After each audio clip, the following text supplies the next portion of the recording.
प्रणाम। का हाल चाल बा? ठीक बानी? बहुत बढ़िया। ऐसे ही ठीक रही।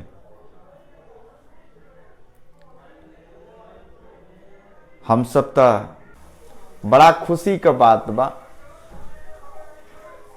बड़ा लगन लगा के हमनी का घर छोड़ के परदेश में आवेली जा कमाए खातिर के। बड़ा उल्लास मन में ले रहनी जा। बड़ा हौसला रहेला। घर परिवार भी सोचेला कि हमार बचवा कमाए खातिर के परदेश में जाता न योग्य बानो, चाहे वो कौनो पद पर होखा, IAS होखा, PCS होखा, चाहे सिविल नौकरी होके या खाकी वर्दी होके, या हम जैसन मजदूर फैक्ट्री में काम करे वाला होके, कहीं काम करे वाला होके, आप लोग के बीच या चाहे आप लोग भी कबो परदेश में कमाए खातिर आइल हो खबजा या सरकारी नौकरी करे खातिर आइल हो खबजा, आप लोग का सामने जरूर एक बात आइल हुई। वो बात के हम ध्यान में दिलावल चाहता नहीं कि आखिर हमरे प्रदेश खातिर के देश विदेश में ऐसा नेचर विचार काहे लोग रखेला। आखिर हमनी के ऊ लोग ऐसा काहे सोचेला,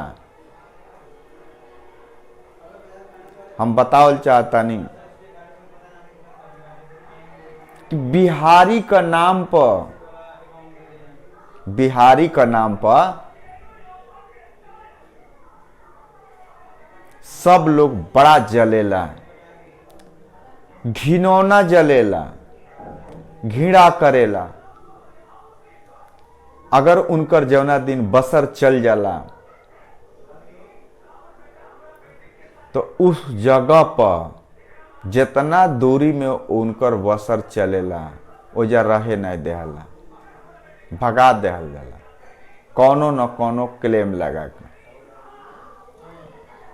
आप लोग के बात बतावल चाहता नहीं का वजह बा।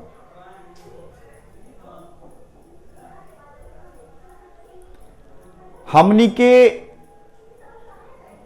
गरीब लोग कहल जाला, दरिद्र, बिहार दरिद्र है, बिहारी दरिद्र है। बहुत घृणा शब्द से प्रयोग करेला लोग।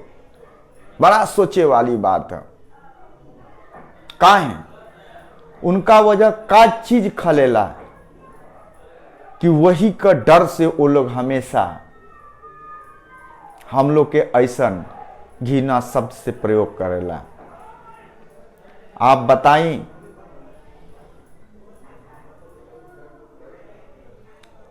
कि कहीं कहीं 5-10 साल में अगर बाढ़ आवत हुई, आपदा आवत हुई, तो देश से लेके विदेश तक सब लोग मदद करेला कि आपदा आएला।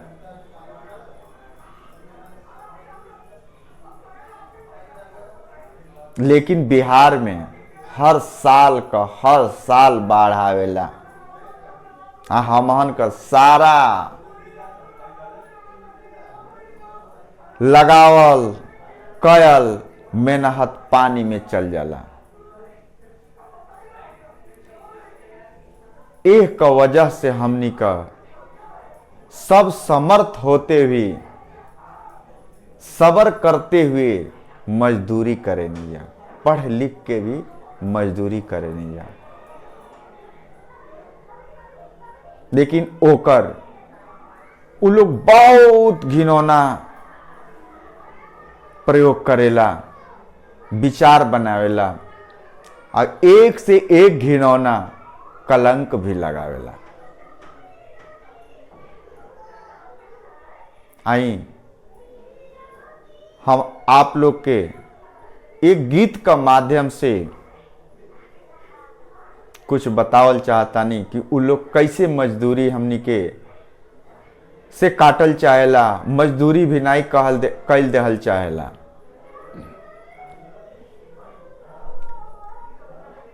कैसे घृणा करता, काहे घृणा करता। यदि आप लोग समझब जा तो हमके आशीर्वाद जरूर दे जा। जौना आशीर्वाद का वजह से हमनी का मजबूरी, हमनी का मजदूर जन बाली जा ओके मजबूर काहे लोग बनावता, हमनी के बार बार गुस्सा काहे दिलावता, हमनी के इतना घृणा शब्द काहे प्रयोग करेला, हमने संगे दुर्चार काहे करेला लोग। आखिर एकरा खातिर के केहू काहे नहीं के आगे बढ़त। देही एक सखी अपने सखी से कहताली कि देखी हमनी का आदमी परदेश में जाला और वजह से बार बार फोन आवेला कि हमनी के इतना गंदा शब्द से प्रयोग करेला लोग। कभी कभी लड़ाई झगड़ा भी हो जाला, लेकिन बिहारी का आगे वो लोग कचारा नहीं चले। कैसे सखी अपना सखी से कहताली, एक छोटी सी गीत का माध्यम से हम आप लोग के बतावतानी। ना हमरा संगे कौनो साज बा न बाज बा, ना कोई समाज बा, लेकिन बड़ा खुशी का बात बा कि हम आपन हौसला आप लोग के सामने रखल चाहतानी, प्रकट कल चाहतानी। का बिहार के जितना बच्चा देश विदेश में जाता ना कमाए खातिर के, ते इतना घिनौना शब्द कहे खातिर के आप लोग छोड़ देव जा का। ई घिनौना शब्द सुने देव जा। गारी शब्द नहीं बल्कि बहुत कारी शब्द है बिहारी। वो बाके बिहारी के नाई लोग कहेला, बहुत गंदा विचार से लोग बतावेला कि ई बिहारी है। ऐसे आप लोग के कहता नहीं कि आशीर्वाद देवे की जरूर कोशिश करब। हम गीत का माध्यम से करता नहीं, आप लोग के बताओ तनी एक आगे बढ़ावे के कोशिश करी जा।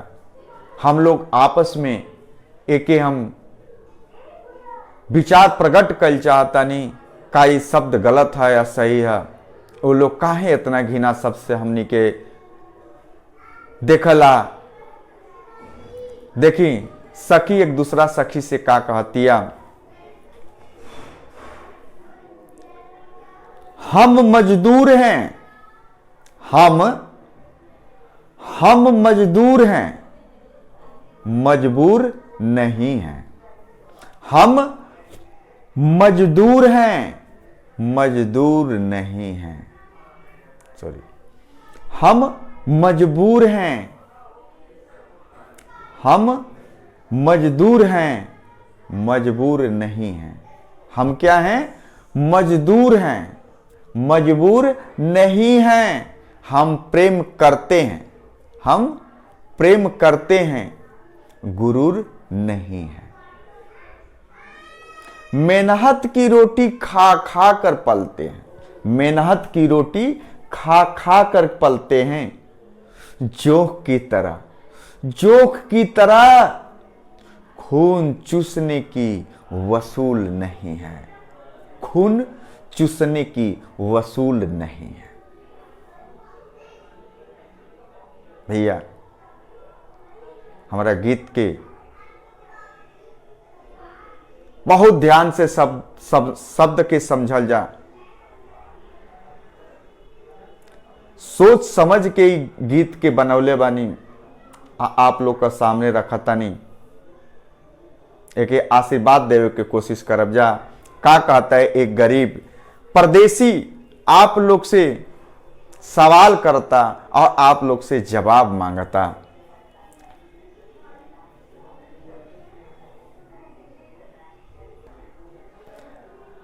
हरे आजू देश विदेश में मचल हाहाकार सखिया। का कहतली कि आज देश विदेश में मचल हाहाकार सखिया, हाहाकार सखिया। अरे आईएएस हो आईएएस पीसीएस के बिहार में भरमार सखिया। आईएएस पीसीएस के बिहार में भरमार सखिया। आजू देश विदेश में मचल हाहाकार सखिया। आजू देश विदेश में मचल हाहाकार सखिया। आईएएस हो आईएएस पीसीएस के बिहार में भरमार सखिया। आईएएस पीसीएस के बिहार में भरमार सखिया। का कहतली कि उनका से उन सहेली से सहेली तक कहते वाली ई देश विदेश में आपस में लोग बतियावता कि ऊ भिखारी परदेश वाला इतना आईएएस पीसीएस निकालता आ जहां जाना सन वो जगह आपन झंडा गाड़ देला सन।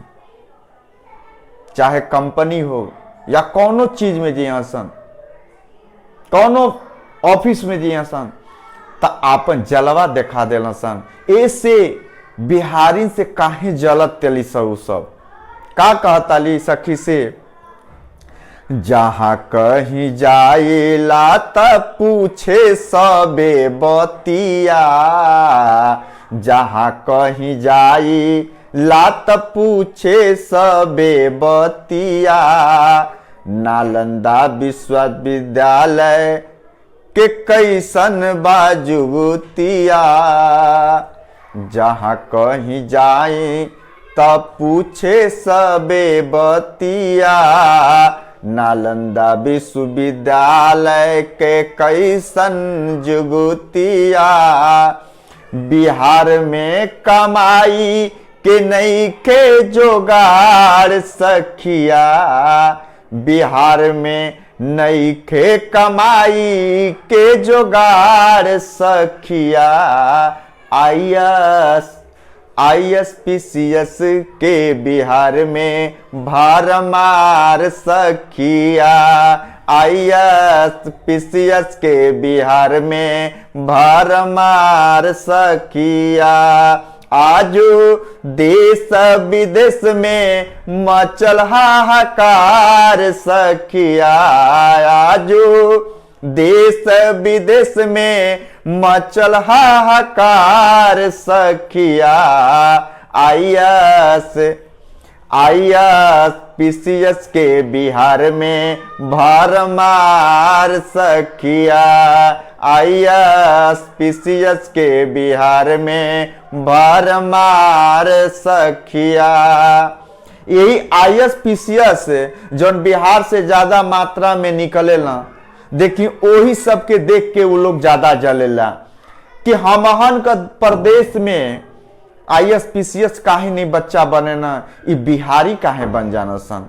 देखिए आगे का कहता ली वो अपना सखी से, अरे इंजीनियर ओवरसियर के नहीं के कोनो बात हो। इंजीनियर ओवरसियर के नहीं के कवनो बात हो, देखी देखी जले सबे बिहार के अवकात हो, देखी देखी के सब जले बिहार के अवकात हो। जलमग्न आज डूबेला बिहार सखिया, जल मग्न आज डूबेला बिहार सखिया, जल मग्न आज जौठेला बिहार सखिया। IAS PCS के बिहार में भरमार सखिया, IAS PCS के बिहार में भरमार सखिया। देखिए केदारनाथ और बद्रीनाथ में एक एक बार बाढ़ आ गयल, तो देखिए वो जगह देश से विदेश से प्रदेश से सारी कंपनी का कंपनी योगदान दे खातिर के कितना तैयार हो गए।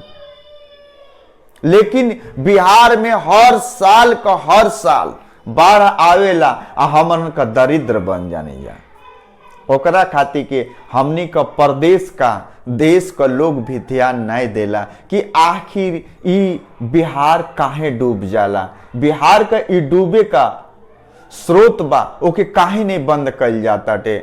हमनी का कौनो सरकार हमनी पर ऊपर ध्यान नहीं देले, हमनी का यही तरह डूबे ली जा मरे ली जा आ लास्ट में केहू तरह पेट जियावे खातिर के निकल जानी जाए। ए भैया यही का वजह से उ लोग हमनी के बहुत गिरल दृष्टि से देखेला, भिखारी लोग कह के गाली भी देला। देखी आगे का कहताली, मेहर लइका छोड़ के अइला सबे बिहार में। का कहतिया उ औरतिया से वो औरतिया कहतिया कि विदेश में प्रदेश का लोग का कहेला कि जब बिहार में बाढ़ आ जाला तो लोग कैसे फिर का करेला। अरे मेहर लइका छोड़ के अइला सबे बिहार में, आके ही चलाई तोहरा घर परिवार में। मेहर लइका छोड़ के अइला सबे बिहार में, के ही चलाई तोहरा घर परिवार में। का करेला तोहरा खातिर सरकार सखिया, का करेला तोहरा खातिर सरकार सखिया। IAS PCS के बिहार में भरमार सखिया, IAS PCS के बिहार में भरमार सखिया। आगे का कहता ली,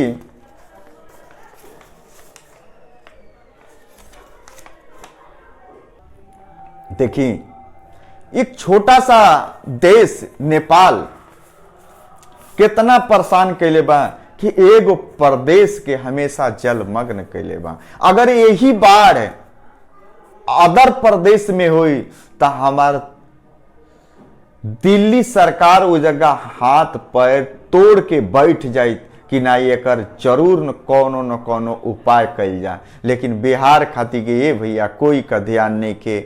आगे का कहताली सखी, पानी छोड़ ले बाटे देश नेपाल हो, पानी छोड़ ले बाटे देश नेपाल हो, जलमग्न भइल बाड़े सारा बिहार हो।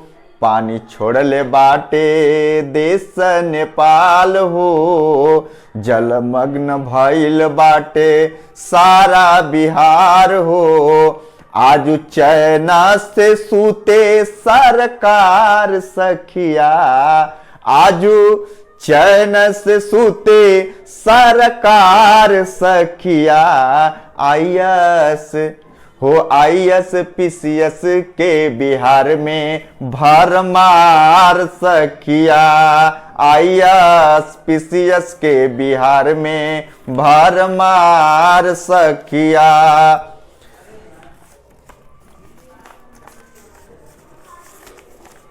आगे सुनी का कहतली,